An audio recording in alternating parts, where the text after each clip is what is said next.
السلام عليكم ورحمة الله وبركاته. هعمل معاكم النهاردة ايس كريم مانجا بمناسبة الصيف والحر اللي احنا فيه.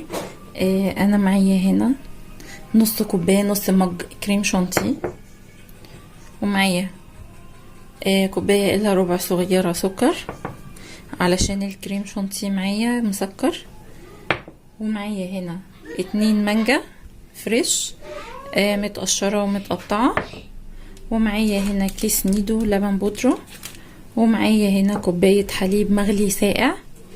انا هعمل ايه دلوقتي؟ انا هاخد المكونات بتاعتي، بسم الله الرحمن الرحيم.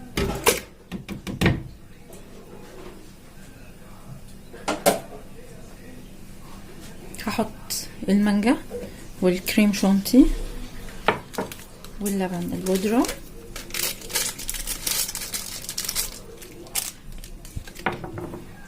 والسكر. اخر حاجة هحطها بقى الحليب، وبعدين هضربهم في الخلاط.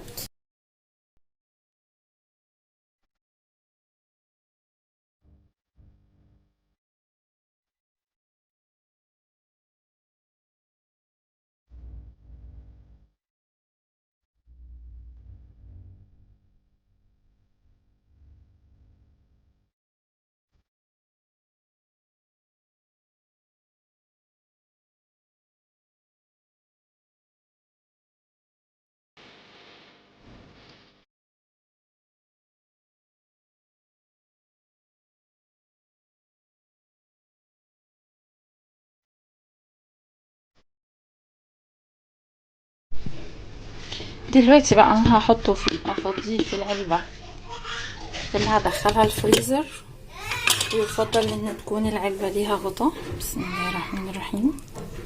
شايفين قوامه عامل ازاي؟ افضيه كله، وبعدين هغطيه واشيله في الفريزر لحد لما يجمد معايا. وبعد كده بعد ما يجمد ان شاء الله هنطلعه واقدمه لكم واوريكم شكله هيبقى عامل ازاي ان شاء الله.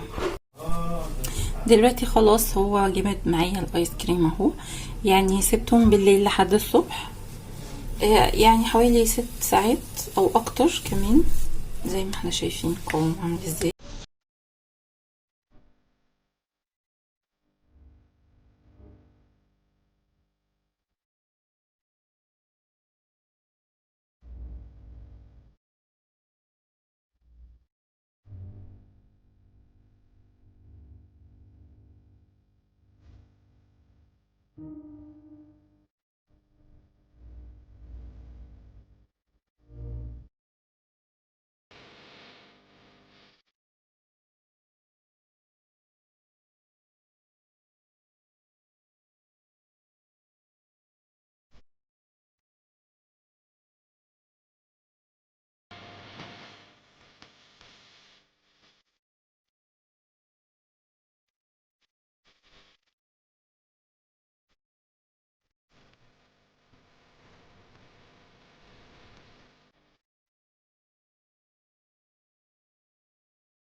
يا رب يكون عجبكم الفيديو. متنسوش لو عجبكم الفيديو تعملوا شير ولايك، واللي ما اشتركش في القناة يشترك، ونفعل الجرس، وشكرا لكم.